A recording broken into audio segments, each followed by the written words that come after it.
Good afternoon, ladies and gentlemen, Your Excellencies. Great to have you joining us here. My name is Michael Liebreich. I'm the founder and chairman of the advisory board of Bloomberg New Energy Finance.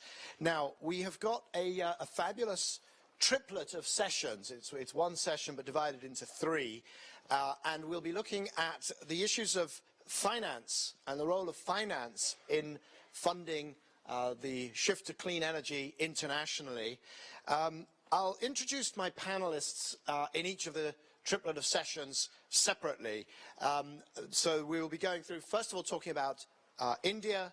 The second session will look at Africa. The third session will look at the Middle East. But I suspect, from having spoken already to my panelists in the green room, that we'll be roaming fairly broadly. We just had a very interesting conversation that included Poland. We've talked about Indonesia in the green room. So I think we've got an extraordinary few sessions coming up. So what I will do then is I'll introduce our first two panelists. Amos Hochstein, Special Envoy, Coordinator for International Energy Affairs, United States Department of State, and one of our hosts here today in some way, no doubt will be explained. And Minister Piyush Goyal, who's the Minister of State with independent charge for power, coal, new and renewable energy for the government of India. If I might, I'll start with you, Amos. And there's been, over the last few years, I've seen actually over a longer time, over more than a decade, the way in which the US has seen these issues of energy moving into the mainstream of your diplomatic activity, your international relations, not just in the narrow confines of the climate negotiations, but across a much, much broader front. Most recently, then, the US-India dialogue. Could you tell us how that arose, what's been happening, characterize that for us to kick us off here today? Sure. Well, as I think everybody appreciates, energy has been a part of foreign policy and national security around the world for a very long time. I think probably since the time that oil started trading as a commodity. And we've always had somewhat of an operation in the State Department and the foreign policy arena in the United States that handled that issue, but in a relatively small way, small staffing. At the beginning of the Obama administration, there was a discussion about the need to enhance that. And because it needed to match the events on the ground. I would never argue that government is ahead of the curve on bureaucracy. So we were a little bit behind, but we've played some catch up over the last few years. The feeling was that energy is playing an even greater role in national security, not necessarily by our choice, but by the fact that the actors around the world and the locations where energy is was forcing that issue, and it became part of that conversation. And it was true across the whole spectrum. So whether it was oil and gas, which I think is relatively obvious, where the politics were around that, and the fact that countries were starting to use energy as a weapon and as a tool of foreign policy in a more overt way. And second, into the renewable energy and the kind of energy landscape that we would like to see and encourage. And for that, there is the technical side of it, but there's also the diplomatic side, as we're seeing now unfold, where Secretary Kerry leading the way in some of the negotiations over climate. It's as a foreign policy issue as well as a technical issue. So for all those reasons, we've created a division, a bureau here at the State Department, the bureau that I'm in charge of, to look at that full spectrum of issues in energy. I think as far as you mentioned India and the energy dialogue, again, that's a whole of government approach for the United States, from the Department of Energy and the Department of State and Department of Treasury and USAID, and of course led by the White House interest. But I would say that while we've had an energy discussion with the government of India for several years, since the last elections and the new government has come into power in India, we've definitely accelerated and intensified those discussions. We've made them more specific, more goal-oriented, and we've had a much more intensive discussion on some of the areas where we can work together on. Could you give an idea of the scope of those discussions? You talk about the areas, you've talked about the agencies, but give us an idea of the sort of the range of discussions, either by technology sector or by topic, that those discussions, what falls into what's the boundary of the US-India dialogue? It's boundless. It's whatever. Everything is energy, but help us here. Right. Well, I think if you divide it up into finance, infrastructure, and the third bucket would be effectiveness and efficiency, let's say. I think that those would be three buckets that we would see most of our interaction with the government of India would fit into those three lines. And they're interdependent. In other words, as you can look at, as we want to enhance renewable energy, you can look at the finance piece, which is critically important and more of a barrier than it is an enhancement at the moment, and thinking of ways to get around that. If you look at the infrastructure side, people in the press and conferences like to talk about renewable energy, but the hard facts are that you can't simply just look at how to bring on more renewable energy without also worrying about the grid and the infrastructure and the distribution side. Because, in the previous government, when there was a massive blackout, it wasn't for a lack of generation capacity, it was because of the infrastructure. So you have to look at the infrastructure, and then India is unique. It has there are as many people off-grid in India than there are people in the United States altogether. So you have to look at really creative solutions to look at how do you use new technology, not to repeat and try to go into using old paradigms, but addressing those. So I would say that our engagement really is across those three areas. I think we're still trying to make specific goals that we can achieve together. I think remarkably, India and the United States have some similarities in our operations, as different as we are. We both have a federal and state system that have to deal with each other. So we have to look at all those different things, and we're organized in trying to bring and harness the expertise across the U.S. government to be able to support and to enhance the dialogue. And is there a specific technology transfer piece to this, or does that fall within, you just mentioned sort of the infrastructure, is that how you see it as kind of being part of that, or is that Well, I think when you look at the travels of senior government officials from India, they don't only come to Washington these days, they go to Northern California and talk to some.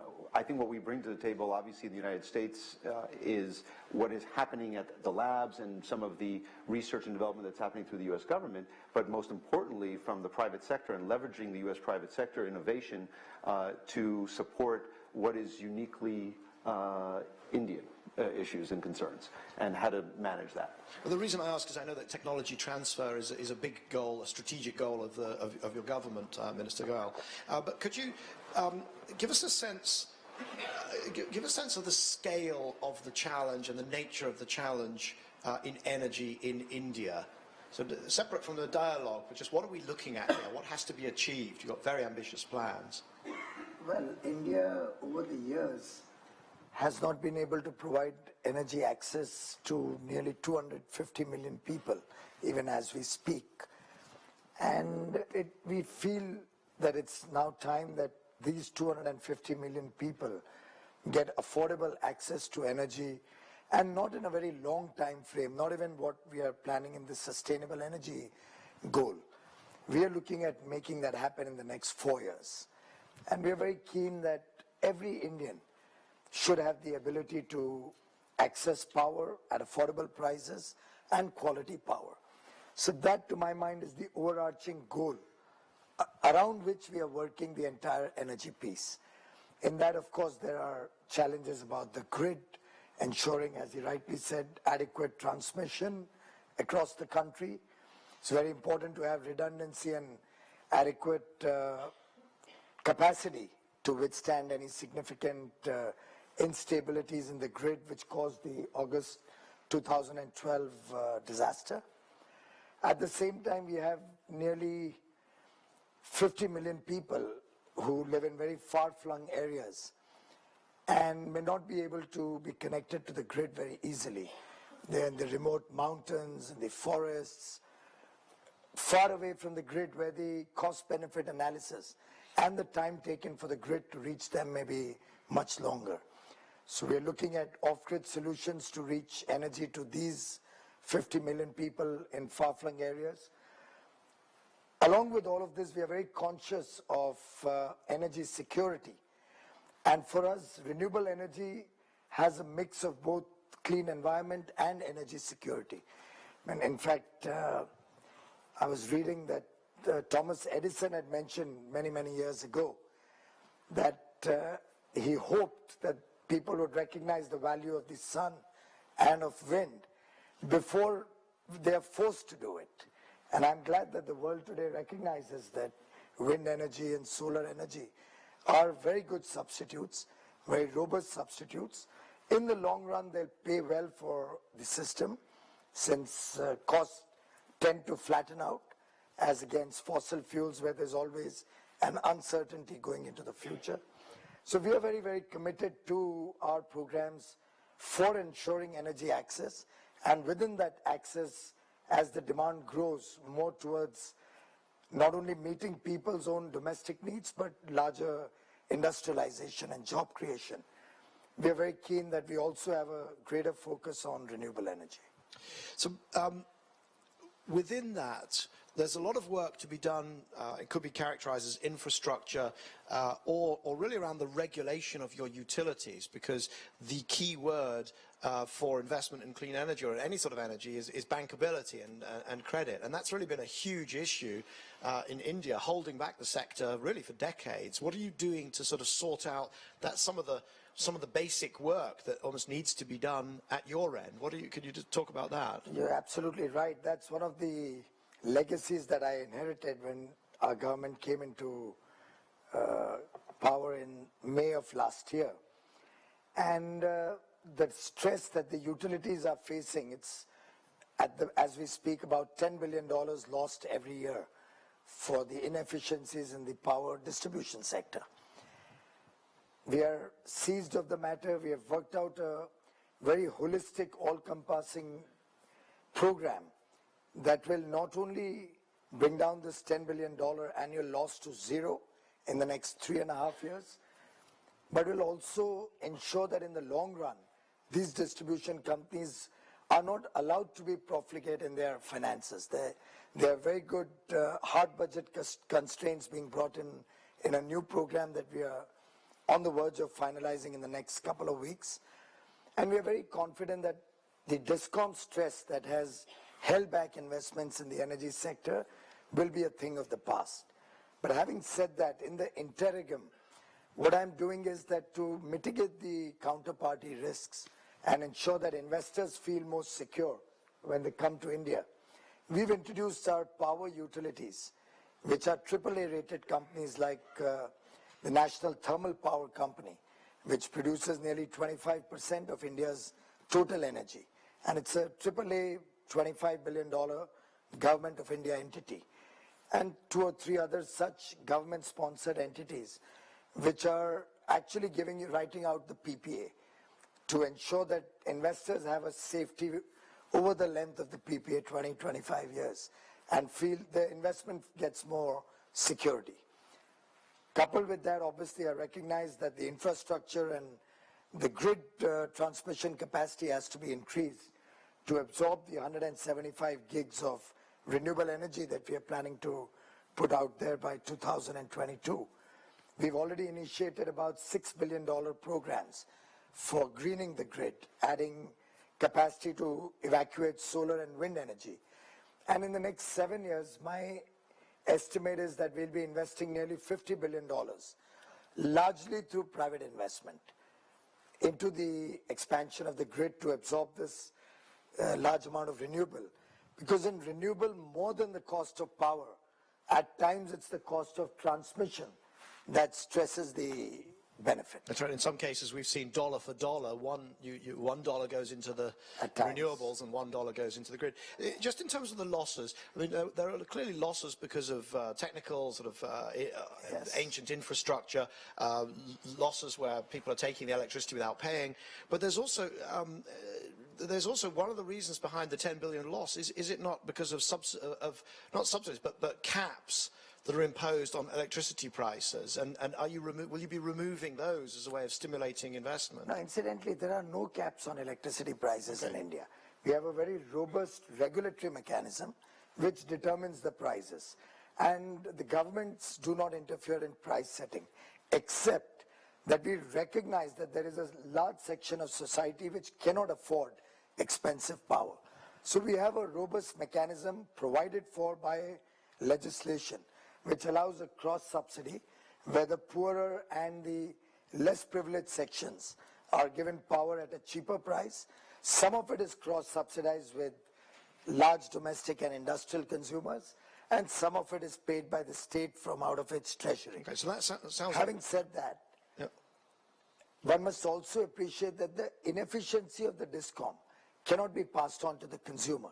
So if you produce the microphone and you produce it inefficiently, you use more labor, you skim money out of the company, don't have a good technology to back you up, and then you go to the consumer and say that, look, my microphone is $20 more than the competition. He's not going to pay you that $20. So I think our systems are robust. These losses have come because over a period of time, very often states did not provide the subsidy in time. Sometimes the aggregate technical losses have been too high through the transmission and distribution network. We are now trying to plug all of that and have set a national target to bring down the losses from 27% to 15% in the next 3 years. Okay, so, and we spoke earlier about a piece of work that we did called Climate Scope, where we look state by state and see the extent to which the states are actually attractive locations for investment, and that's something I'm looking forward to I'll that. very much look forward to your feedback and see whether we've got that right or not. But it does sound like you have very specific plans to solve in a sense, the local issues, and you also started to talk about the amount of money that you need, the scale of the financing challenge. Put some numbers on it if you can. I'll be delighted to. My program in the next 5 years envisages an investment of $250 billion. Out of that $250 billion, about $100 billion will be getting into the renewable energy program, which will add about 145 gigs into the system. Apart from that, I plan to spend about $50 billion, largely in transmission, both for the green energy and for our regular upgrading the transmission network. The plan in 5 years being that India will be a completely seamless grid, which will be interconnected. I can move power any part of the country at any point of time. We have about a $22 billion investment already underway in the sub-transmission and distribution sector to upgrade the last mile connectivity and bring down the losses. We have one major initiative on energy efficiency, where we are looking at an investment of about $5 billion. Apart from that, we are in the next few years also going to be investing heavily in coal mining. Pardon me for You don't have to look at me. announcing it here. But, and also certain amount of additional capacity generation in the large hydro and coal-based plants. So all of this put together will be about a $250 billion committed plan in the next 5 years. So, Amos, obviously you're not going to buy the coal bit, but how much of the other pieces? I mean, that's a very substantial shopping list. Which parts are you helping with, and how are you helping? What are the mechanisms that you're deploying? We heard about some of them at lunch, but which ones specifically in the case of India look like they're working? Well, first I would say we support the goals and the ambitious goals that India is setting, that the minister has articulated. We have no problems with any of the goals. I think spending $250 billion on this, getting to 175 gigawatts of renewable energy, this is all admirable, and we hope that we get there. I think that you have to, where I have some concerns is where we are working together to figure this out is on the details.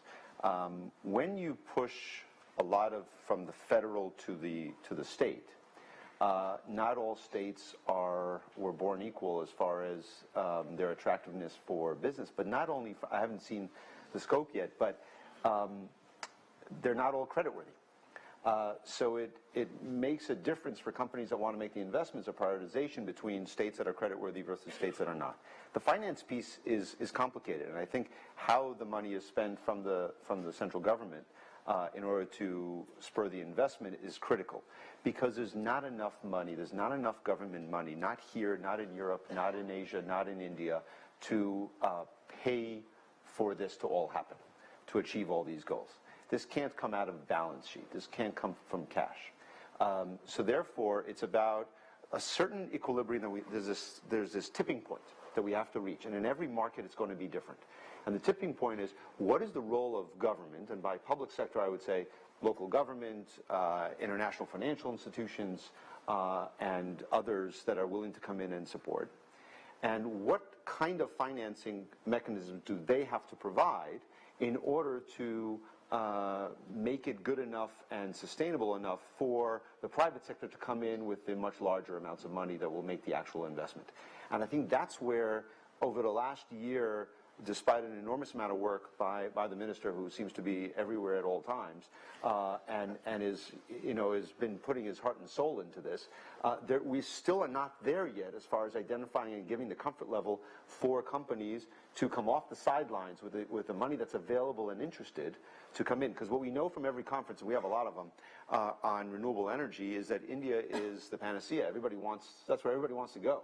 But they all have these caveats of what it would take for them to come in. So I think what we've been trying to do is talk together on some things that we can work on, some ideas, because leveraging the ideas across the U.S. government, the private sector, understanding what it would take, and discussing how we can help in getting to the goal. May I just add? I think till about a few months ago, the story was a little disconcerting and a little worrisome. But in the last few weeks, we've had some significant amount of bids out in the market to source solar energy. And all of them are now designed in a very transparent manner, equal opportunity for everybody to bid in the system.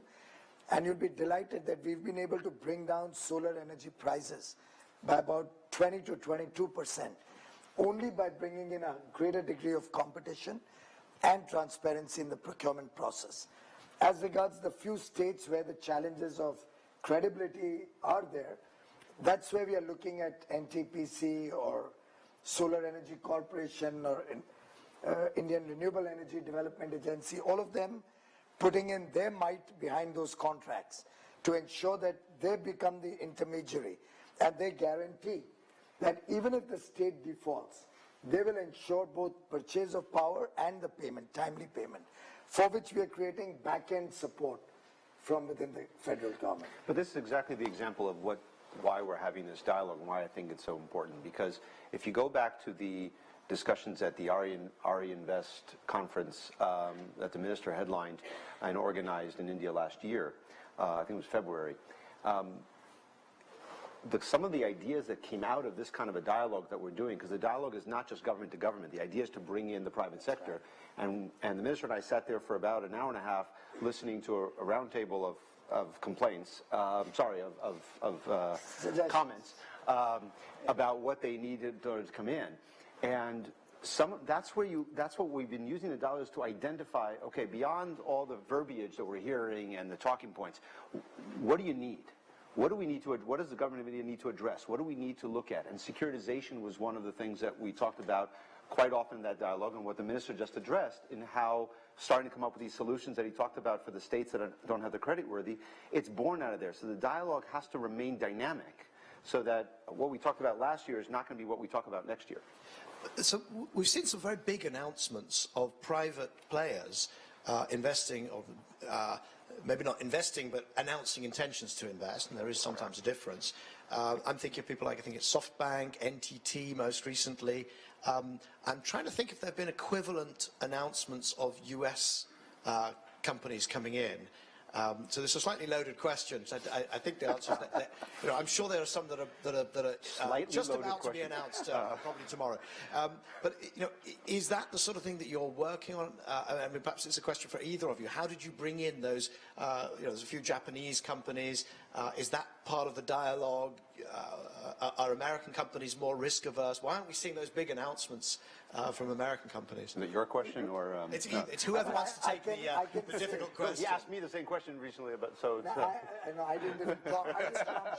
Minister, let's start with, are there any specific things you did to attract those investment statements? And then, Amos, I'll hand it to you. You can prepare your thoughts. I think Masa-san of SoftBank has been quite legendary in terms of his ability to move quickly where there's an opportunity. And clearly, India today is the world's largest market and a far more stable economy than any other comparable sized economy today in the world. It's also an aspirational billion looking for a better quality of life. So I think Masa-san was quick off the feet, put in his best team in India, partnered with some very good companies, got Nikesh Arora, his successor, to spend a lot of time in India and interact with everybody. And I think he's going to significantly benefit from the first mover advantage. In fact, I've been urging American companies not to lose this opportunity because I'm already finding the Chinese are coming in a big way. I had a delegation only 4 days back committing $5 billion. Masa-san has committed $20 billion. Foxconn is coming in to start manufacturing in India. They recognize that end of the day, given the logistics cost of these large equipments, local manufacture is going to be the only way forward. So I personally feel a year and a half from now, domestic manufacturing will be cheaper than importing these products. So I see the sense of urgency in these countries to cash in on this opportunity. Somehow I have not yet found the American business community looking at India with that aggression. Though, by the way, I must mention, we are looking at promoting a sovereign type fund in India focused on renewable energy under the National Infrastructure Fund that the government of India has decided to set up. One of the sub-funds of the Alternate Investment Trust there is going to focus on renewable energy.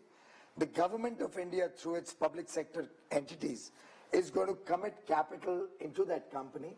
And we are now going to finalize very shortly an international sponsor who will then hopefully be able to bring together a pool of capital, long tenor capital. So I was going to, I have to keep an eye on the clock. I was going to ask you to finish with your call to arms to American companies or investors, and you've just done that. You've said that either companies or investors should beat a path to your door.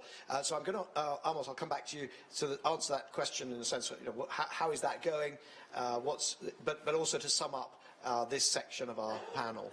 Well, first, as the U.S., we have a different relationship than most countries do with the energy companies. I don't instruct and we don't make investment recommendations where we have to carry the responsibility. We have a whole legal department that would kill me if I did that for liabilities. But what we're trying to do, this is not about, we're not engaged in the energy dialogue with India or with any other country as a commercial venture to create a market for American companies. We want to support American companies, and any American company that wants to do business in India will support it. But there's two different avenues here. I think that as you see some of the things that the minister is talking about happen and take hold, and that is the securitization, the idea of a better understanding for companies how they make their money back in cases of default. And I think you'll see if there's investment in the infrastructure side, and they're convinced of that, the investment will follow. And if you look at any other market, that's traditionally been how American companies have progressed. And we've heard the same thing from the American financial institutions and banks. They all were represented very well at the RE Invest conference, right? So the banks were all there. They're trying to understand, is this a place where when the renewable companies, American companies, come to us for financing, are we comfortable yet? They may be slightly more conservative than other countries, but I think it's getting there. Look at the United States. We've had $39 billion of investments in renewable energy in the United States last year. We're already 3/4 of the way in. We're at $35 billion. And with the reduction in cost that the minister talked about, the yield dollar per gigawatt, right, or gigawatt per dollar, is going up. So there is intention by American companies to continue to invest and spend money. I think everybody realizes a market the size of India, with the ambitious goals that this government has, is clearly an advantage and a place that they want to invest. We just have to get, I think, a few more of those details in place, and by the time we have this conversation next year, I think we'll have a different story. So, ladies and gentlemen, I think what we've heard is a great sense of optimism, two open doors. So I think we should thank our first two panelists who've helped us understand what's going on in India, a very dynamic situation and quite a positive one. So thank you very much. Thank you. We're going to the right. Thank you.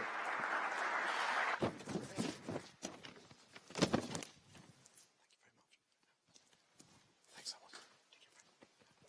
So we move to the second section or subsection of the discussion, and we're going to be talking about Kenya and Africa. And the two panelists who would like to come up to join me here are Rick Needham, who's the Director of Energy and Sustainability at Google, and Dr. Kate Steele, Acting Deputy Coordinator of Power Africa.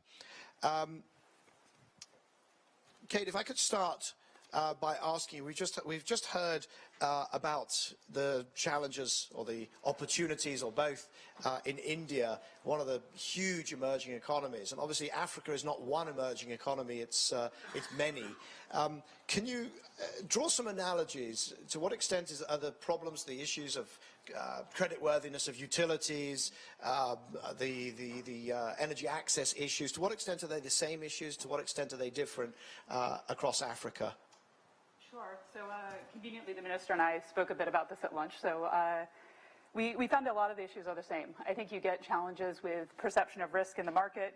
You see a lot of challenges with basic things like currency risk and whether or not you'll be able to get your investment back. I think we see that there's a lot of interest in renewables, but people really need to get over the hurdle to get into investing in those countries. I think we would say that India and a lot of the countries working in Africa are on a similar trajectory, but India is further along on that path.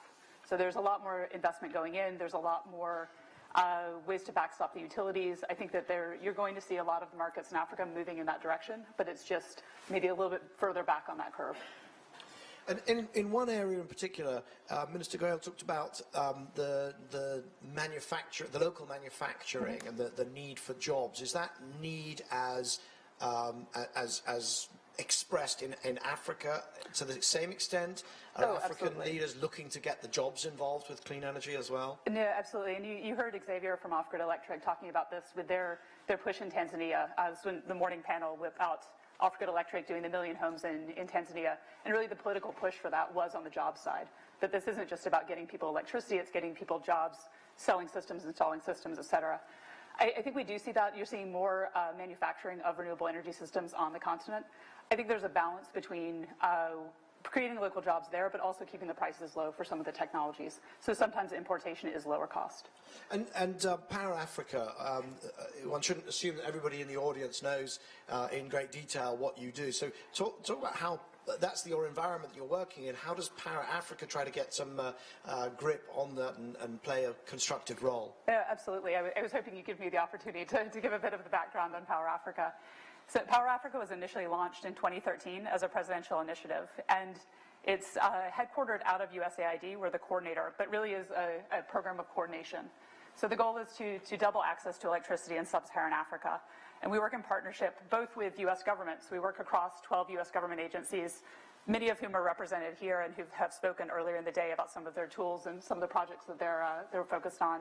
But we're also in partnership with donors, with the governments that we're working with, but also with the private sector, that we've signed on more than 100 private sector partners, some of them very large-scale companies that are very familiar. Others, almost half of them are off-grid companies. They're really active in the access space in sub-Saharan Africa. So our top-line goals right now are to enable 30,000 new megawatts of generation in sub-Saharan Africa, as well as 60 million new connections. And I say really specifically as enable because we're not directly financing these projects. We're not trying to build out the infrastructure ourselves, but we're trying to work through these partnerships. So working with some of the tools like OPIC, who's been doing a fantastic job. You heard from Elizabeth Littlefield. They've already met their Power Africa commitment. Also working with partners like African Development Bank, World Bank, to try and enable these projects to move along. And that is across Africa, or are there any countries or regions that you're focusing most specifically on? Yeah, absolutely. So when we launched, it was in 6 countries. The idea was to prove out the model in the first year. We also had lower targets at that point. But at the African Leaders Summit last year in August in Washington, President Obama made it clear in his comments that Power Africa was always intended as a pan-Sub-Saharan African program. So we work across the continent. The program looks a little bit different in different countries, as you would imagine. Some countries are very active in trying to seek private sector investment. Others, it's really trying to get that first project off the ground. Okay, we'll come back to some of that because we'll talk about off-grid and on-grid and mid-grid and mini-grids and all sorts of things. But I want to bring in Rick Needham. Now, Google, I think today, I wasn't sure whether there would be the announcement today of the Lake Turkana investment, because had it not been announced, I would have said, well, you'll be thinking, why is Google here? Well, obviously, after the Secretary's remarks, that's now clear. But talk about, if you could, Google's activities in clean energy broadly. US, where it started, and then if you could bring us back to Africa at the end of your intro remarks. Sure, and we're happy the announcement went out too, so it wouldn't be an awkward panel here talking about Kenya. But Google's been very supportive of renewable energy across many aspects of the company. Stepping back, people will ask us, why is Google investing in renewable energy projects? And the fact is that energy and electricity is really critical to our business. We have a very sophisticated infrastructure that delivers answers to 100 billion searches a month and provides 100 million hours of video every day that people are watching. And to do that requires a pretty sophisticated infrastructure, all of which requires electricity. And as a company that really values sustainability and is thinking about how can we extend our growth into the future, we're very thoughtful about using that electricity as efficiently as possible and making sure it comes from renewable sources. And so we've been very fanatical about that and run some of the most efficient data centers in the world. We've procured a lot of renewable power for operations, so that's one way that we do this. We procured over 1 gigawatt. We're the largest corporate procurer of renewable power in the world. But another thing that we saw that we could do is we had the capability to also directly impact the accelerated growth of renewables by investing directly in projects.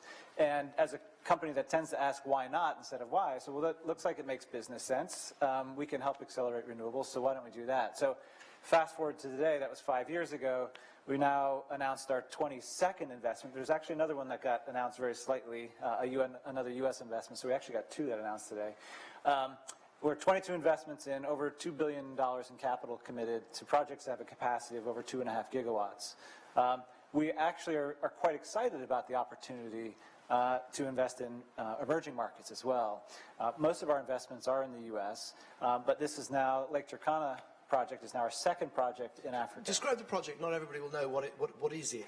We all know, but sure. The Lake Turkana Wind Project is a 310 megawatt project located in northern Kenya, which will, when it comes online, deliver a capacity of about 15% of Kenya's grid. So it's a very substantial addition to the Kenyan grid. It's going to enable enough energy to provide power for 2 million households within Kenya. And it will also be an anchor for other projects, because a long transmission line, a 430-kilometer transmission line will be built that goes from just north of Nairobi all the way up to Lake Turkana. It's a very exciting project because it also happens to be one of the best wind sites in the world. So when we look at the projects that we'd like to invest in, we really look at what are kind of transformative kinds of projects. And this one, most wind farms would have average wind speeds of 8 meters per second. It's about 11 meters per second. We'll have a very high capacity factor. It's just the natural conditions of the environment.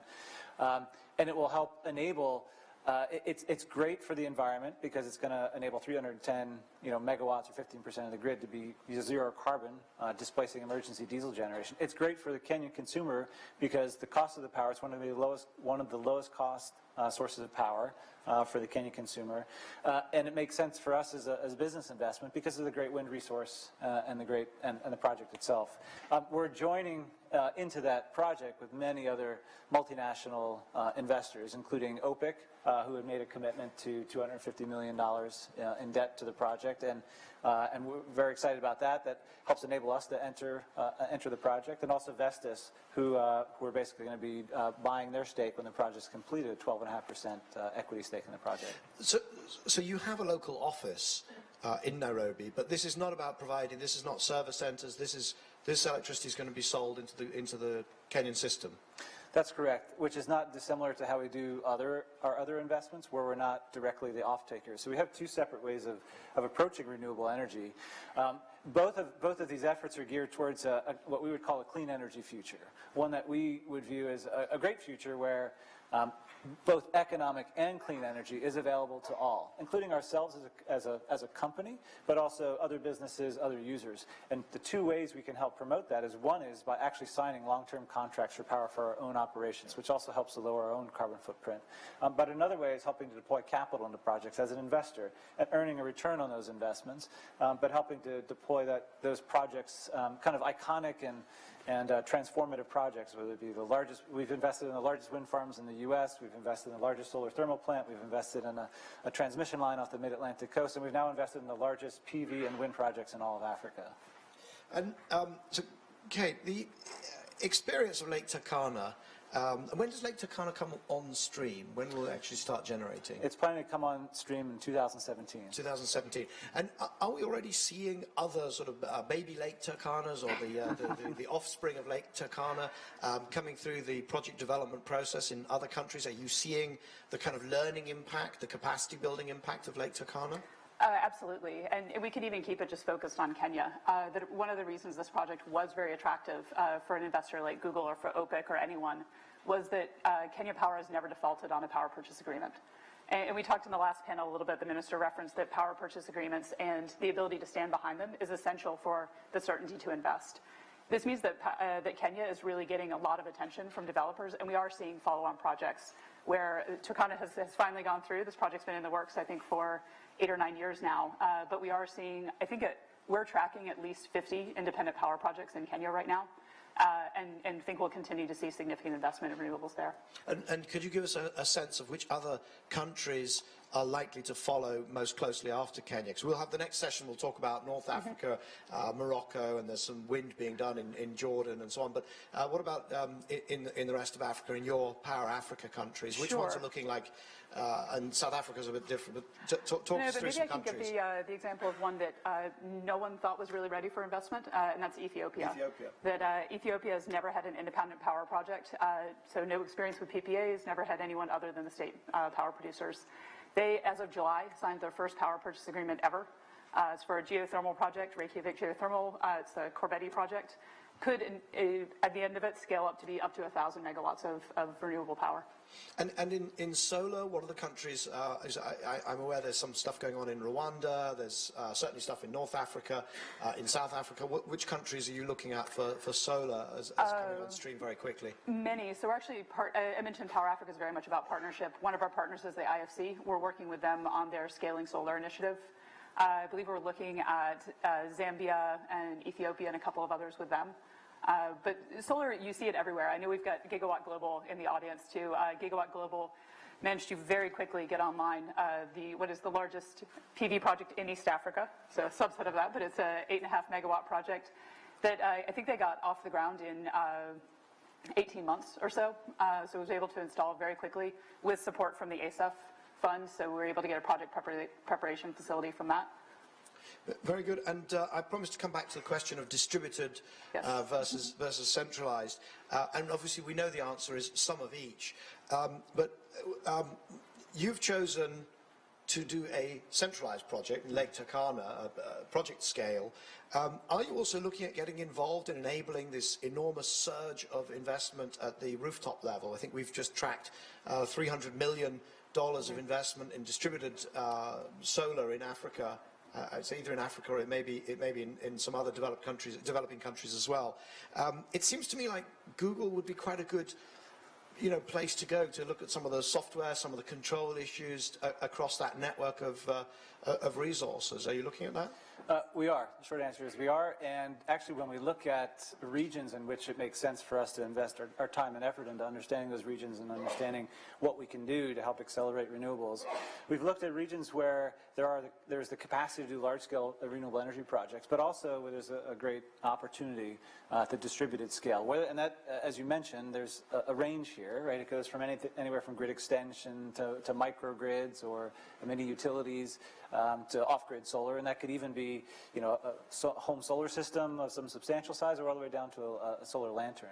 So Kenya's a great example, and it's not the only one, where there's actually a large off-grid population, even though the Kenyan government has a goal of universal access by 2020, yet only about 20% of the population actually has access to electricity today. So it's an enormous opportunity in terms of a population, but it also has things like, with the drop in solar prices, as mentioned earlier today, I think Xavier mentioned it, 85% reduction over the last 5 years. You have ubiquitous communications now. You have more cell phones than you know what to do with. And we also have mobile communications and pay-go systems, mobile money systems, that allow a much better control of the actual financing payment on these systems, so which is something that Off-Grid Electric's doing, as well as others in Kenya.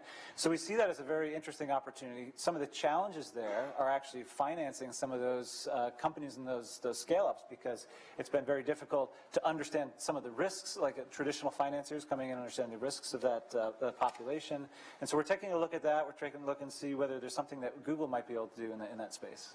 Okay, and Kate, I want to give you a sort of final word on what that might do, those developments in off-grid, in terms of broader economic growth. I mean, is it sort of energy now and then financial inclusion and health services and so on after? Is that how you see it, or is it more, should we sort of be keeping our feet on the ground a little bit more? You've got experience in the countries. No, I first want to take advantage of Rick's segue to highlight a program that we're launching today. It was in the lunch menu of options. That's our DCA facility, $75 million. It's a guarantee on lending in the off-grid space, so it really fits this working capital need. But in terms of economic growth, this is a great point, because Power Africa was not launched as a poverty alleviation initiative. It is an economic growth initiative, and that was really, the reason it was initiated was because there was people from USAID went out and asked all these businesses, what's holding you back? What's your biggest limitation to growing your business? And it was universally energy. And I think we're trying to address, so that side of it with the large-scale projects, trying to get more money into the economy, or sorry, more energy into the economy, but also at the household level. You're exactly right. Someone who's using kerosene and paying someone to charge their cell phone is not getting ahead. It's inhibiting their health, it's inhibiting their economic opportunities, their educational opportunities, and that's really something we're trying to address as well. And if you want to also comment on health, and particularly for women and girls, education and so on, presumably this is an enabler for those other priorities, which I feel we ought to also explicitly mention. It's giving me excellent opportunities to highlight our partners as well, because we work closely with Lighting Africa, which is a program it's been a market transformation program out of the World Bank Group, both World Bank and the IFC. And we've specifically bought into a program that they're doing to train female entrepreneurs in selling lanterns. Okay, so this is great. I spend too much time in Europe, and Europe is the one region of the world where investment in clean energy actually is down by about it's down to 50% of its peaks. And so it's great to be hearing these kind of exciting stories, whether it's India or whether it's Africa, where it just seems like a wealth of opportunity. So with that, I'd like everybody to thank Kate and Rick, and we'll move on to our next session. Thank you very much. Perfect. Thanks, Michael.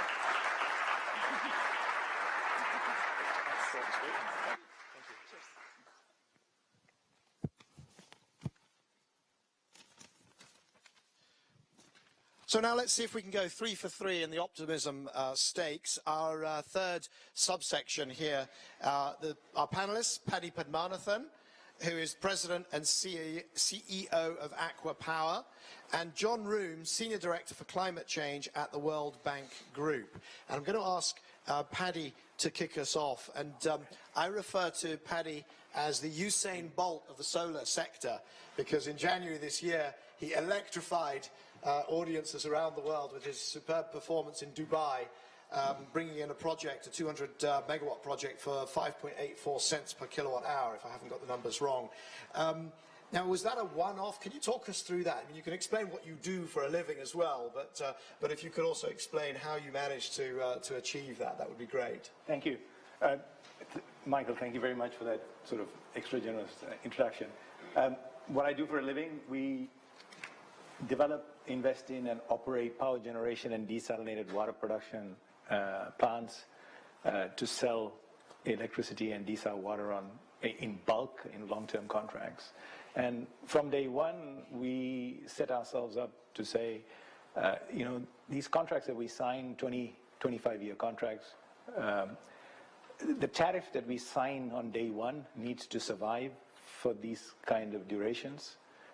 The world is an ever-changing place. Don't ever confuse creditworthiness of your customer with his enduring willingness to pay. Two different things. So we convinced ourselves that, look, in order to maximize our chance of getting our money back, most of it coming back towards the latter part of these kind of contracts, we needed to keep the number down as low as possible from day one. So that's what's been driving us. So from day one, and moving on to the Dubai tariff, every transaction we have done, and okay, the Dubai one, because it's clean energy, because it's 2015, it attracted the biggest attention. But if you go back and look at every transaction, regardless of technology, regardless of fuel, regardless of size or country, we have pretty much delivered, at that time, pretty much the lowest possible tariff, or the lowest possible tariff. And that we've been able to do by relentlessly focusing on every component, regardless of how small that component's contribution to tariff is, on persuading our supply chain to pursue the philosophy of cost plus reasonable margin, not exorbitant margin, not market pricing their product. Tough to do when you're dealing with technology providers and EPC contractors, insurance, a service provider, whatever, and financiers, bankers. We focus on getting that cost down as minimum as possible. And when you do that, it's remarkable how much you can reduce the prevailing numbers by. And the Dubai example showed that, where actually the published number at the time when the tenders were open was 5.845 US cents levelized on a 25-year contract, which at the time was completely unsubsidized of any kind, no tax credits, no nothing. It's the lowest that had been delivered in the world. When we eventually financially closed that 3 months later, because we had given enough, a bit more than we needed on swap margins and so on and so forth, we pushed that all back into tariff. The contract we have signed is 5.62 cents per kilowatt hour for that levelized. First year tariff is below 4.9 something, okay? And the numbers had got down to kind of like 7.5 by then. So still, this was quite a leap. So it's very simple, nothing more magical. Keep concentrating. On a PV plant, on a PV project, CapEx is very significant. So typically 50% of that tariff is built up with, CapEx drives that number. So capital cost and efficiency is extremely important. But as much as 30% is cost of financing, or in fact just over 30%. We managed to get the cost of financing fairly competitively. We even managed to change the usual 20% equity, 80% debt. Equity is more expensive, debt is cheaper, right? So we managed to convince our lenders to accept more debt. So in this project, we were able to structure 86% debt.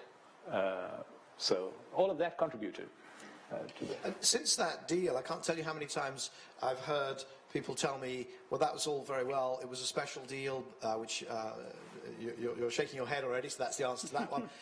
And that it couldn't possibly work in other countries. But you work in Morocco, Dubai, South Africa, which is not the focus of this session, Jordan, and you've got some big plans in Egypt. So, do these sorts of prices port, or are each of those projects so different that you can't take that as a starting point? No.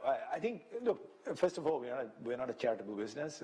We also need to endure over 25 years. So in the Dubai case, okay, what we did make unusually public was the rate of return, so 10% in that particular case. It could be argued, but DEWA is an extremely creditworthy client, right? So the answer to your question is that, okay, in Morocco, using CSP technology, we are working in Morocco on 3 fairly large, each about $1 billion project, each of them. One of them is coming online pretty much as we speak, a 160 megawatt CSP trough project, and then we've got 2 in construction, a 250 megawatt trough and a 150 megawatt tower. Now, on all of those, the tariffs that were delivered, they're all competitively bid. They were all kind of like, 26% lower than the next bidder. We're still here, we're fine, we're dispatching electricity, making money. So these are sustainable. What we are doing, but you can't just take clearly, you can't just take the 5.61 number and say, oh, in Jordan I can do that, or in Egypt I can do that. No, what we are doing in working in these other countries is that we are continuing to track the difference and relate it back to this and continue to keep driving that cost down as competitively as possible. For us, it's not about winning, it's about making it as low as possible. So credit worthiness of that specific off-taker or that environment, the solar resource, the cost of getting things procured in the local supply chain, all of that has a factor. All of that come together in the tariff. But we are able to track it. So the numbers are coming down, and they're coming down very fast. So, John, you don't get to choose in the same way as Paddy does which you only to operate in countries where you can push down the costs to that degree. Director of Climate Change at the World Bank Group, the World Bank Group has to work across, I don't know if you have to work across all countries, but certainly most. What's the sort of range of different feasibilities that you see, or what do you see between some of the best countries to operate and then some of the ones that are more challenging? Well, thank you very much. I think that there is, as you say, a huge range of environments that we work in. And there may be different dimensions that you can look at. One is sort of technical endowment that you start with. Morocco has great sunlight. Laos has great sites for hydro. A number of other places don't have that. So basically the natural endowment is the first starting point. Second differential would be sort of the overall investment climate, repatriation of dividends, macroeconomic stability, rule of law. So that's a second piece. Third piece might be the overall size of the market. We're trying to put something together on Tina River in Solomon Islands, which is quite different from trying to attract, there's only 15 megawatts we're talking about, but trying to attract somebody into China is obviously a lot easier, or even Morocco or Jordan is much easier than Solomon Islands. And then there's a whole bunch of things that are related to the energy sector, the operating environment. I think Paddy touched on a key one, the viability and trustworthiness of the off-taker. If the off-taker is viable, not only now but into the future, in terms of price, in terms of reliability, clearly that makes a huge difference going forward.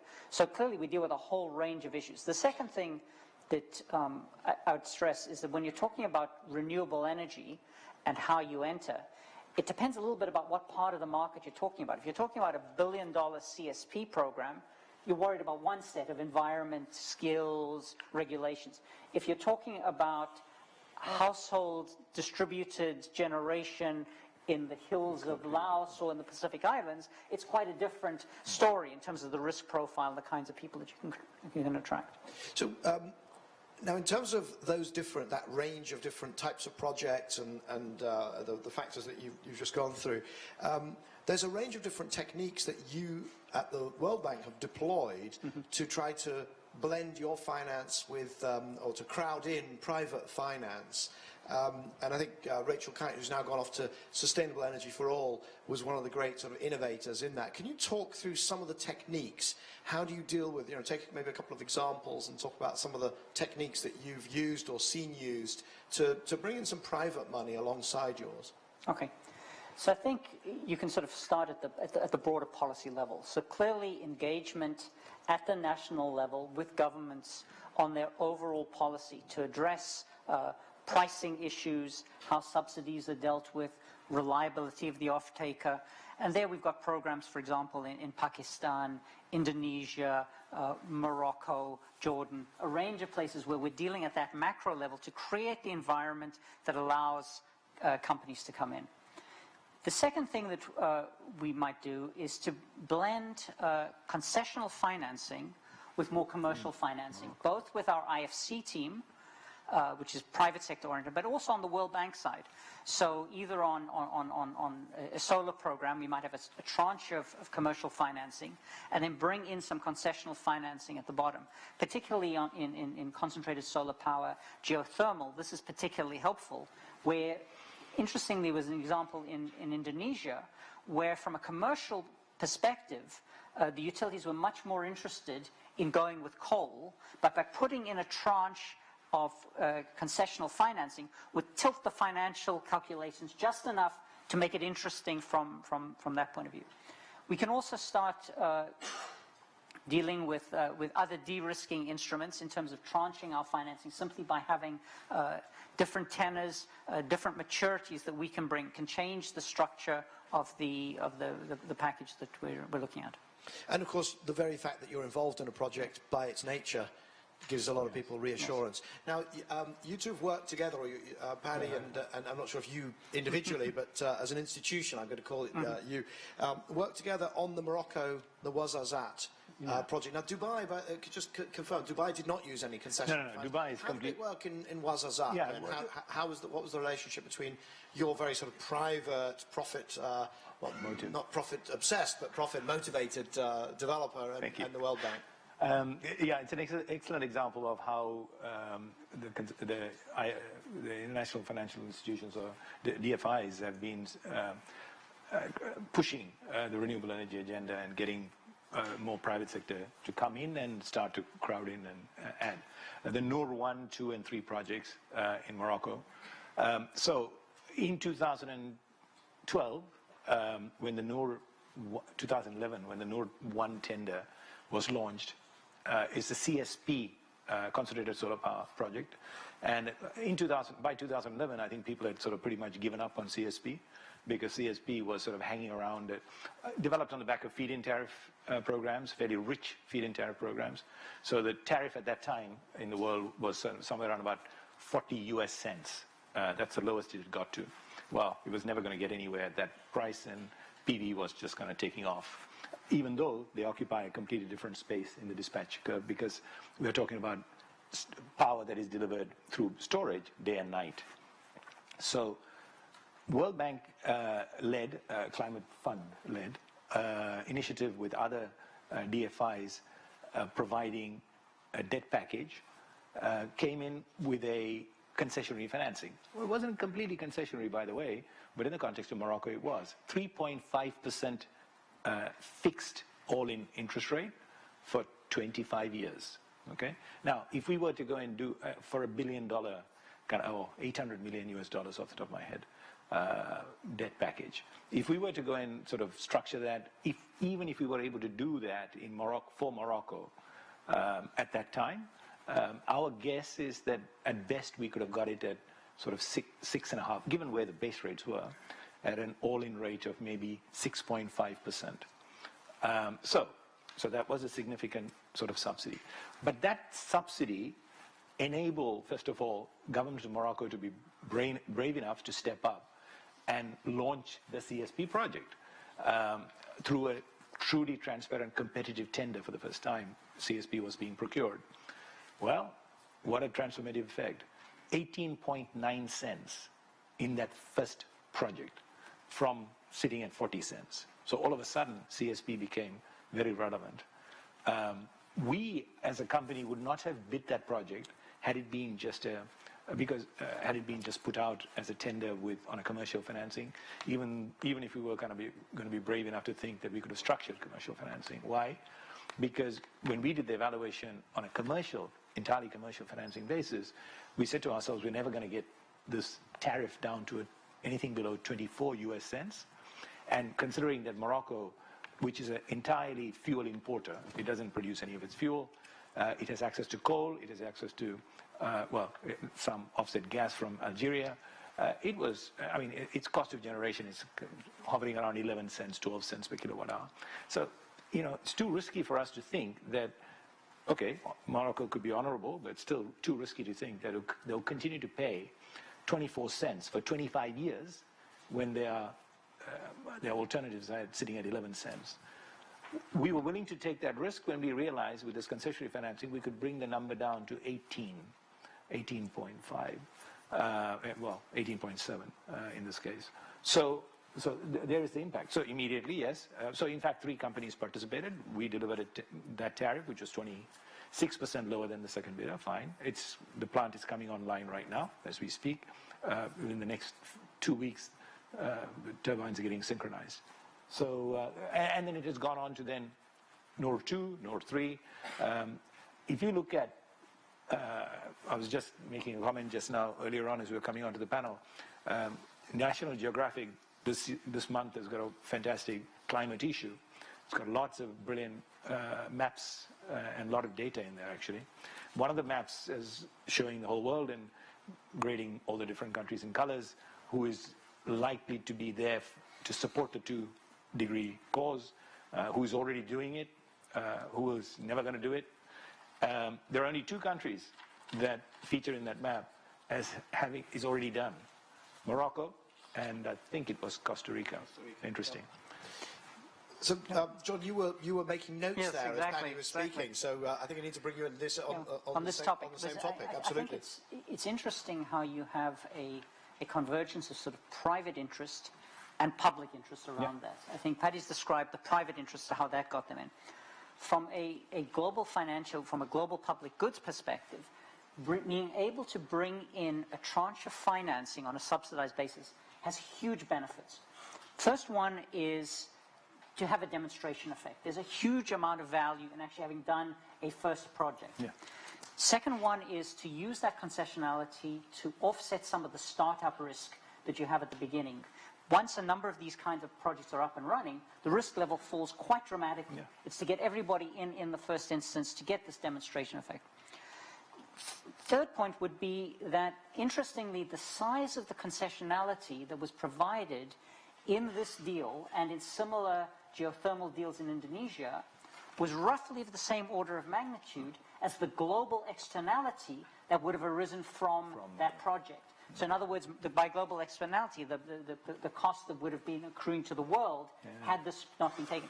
And so I think there's a very strong rationale for continued support of this concessional finance to be combined with international IFI support, combined with private sector support to try and deliver on a program. Yeah. The second point I would make, which comes back a little bit to why Morocco is on this list, it's not just a particular deal. To make a deal like this happen, to create the environment where people want to come in, to ensure that the other parts of the environment are in place, the overall commitment of the country to a green, sustainable future makes a huge difference. And there, I think what Morocco's done and what they've actually been accelerating over the last few years, I think has helped tremendously in terms of their focus on green growth, in terms of their overall climate change law that's been passed, their sustainability law that's been passed. And so I think the environment minister has been pushing very hard, but in a very constructive way with the line ministries to give this vision of an integrated green Morocco which builds confidence, and you then start an upward spiral rather than a downward spiral. Thank you very much. I really wanted to open up a topic around security, because of course the Middle East, it just seems to be a region of enormous promise with the solar resources and the needs of Saudi Arabia, but then also the security issues of, in fact, the conflict in Syria and Iraq. But unfortunately, I'm going to say we're actually out of time. I think that I want to just spend a second and draw some of the messages from all the 3 regions that I think we've been hearing. I think the first one is that what we're hearing about are real solutions. This is not clean energy as a sort of rich country or rich person's indulgence. In each of these regions, there's a strong sense, a strong understanding that the renewable energy, the clean energy, is a part of future energy mixes. It is part of the way that you solve the economic and social development of those countries and those regions. There's also an enormous sense of optimism and opportunity, both for the policy progress, political progress, social progress, but also investment opportunities for those of you out there who are private investors. There are simply no shortage of ways to get involved. It is somewhat technical. There's a lot of risk management. We heard a bit, in fact, on all three of the different regional sub-panels about the viability of off-takers. It's just coming up again and again and again as one of the key issues to be dealt with. We heard a bit about foreign exchange risk here and there in the proceedings, but the viability of the off-taker really came up often, as did the value of demonstration, the demonstration effect, that first project which shows that things can be done, and it starts to build skills in the region, and indeed also in even the multilateral financial institutions. Everybody's got to learn somewhere, and so demonstration effects being incredibly important. And on risk, the ability to actually eliminate risk. Now, this is not the technical work that's been done by John and his colleagues and drawn on by Paddy and used in all of the regions, is not just about playing pass the parcel with risk. It's about thinking deeply and constructing mechanisms, and that's, I think, at the heart of the finance piece of the US-India dialogue as well. It's about actually reducing the risk, eliminating the risk, and then nobody has to bear it. And actually, 3.5% for 25 years, which sounds like a horrendously low subsidized rate, ends up being paid back in full and actually turns out in the end not to be risky, hopefully. So a tremendous set of sessions. I think we've... Sorry to interrupt you. You opened up a subject that I don't want the audience to walk out without, but it's a very quick comment. The risk around instability and all the rest of it of Middle East. Okay. The only thing I want to point out to the audience is spend some time. Google is a wonderful tool. You can get a lot of data out of it and history. Just check. Go in there and say Egypt IPPs. Okay? And what you will find is that Egypt started an IPP program 15 years ago. There are 4 IPPs. Within about 3 years, and they were proceeding with the 5th one, there was an enormous, the world market financial crash, all the rest of it, the currency devalued enormously. Many countries at that time defaulted on their IPPs, by the way. Egypt was one of the few countries that didn't default. It stopped the program, carried on paying, right the way through all the trials and tribulations of the last 6 years in Egypt. There's one payment that they've always made. They've always made the payments to the IPPs. The IPPs are continuing to work. So I think what I'm saying to you is that, yes, it is a region of instability, but for energy, they get it. I think it's very, very important to them, and therefore that is a sector that is not going to be severely impacted by that instability. So we are now filled with with enthusiasm for understanding and managing risks. Please thank our final 2 panelists here, and indeed all of the previous ones. Thank you.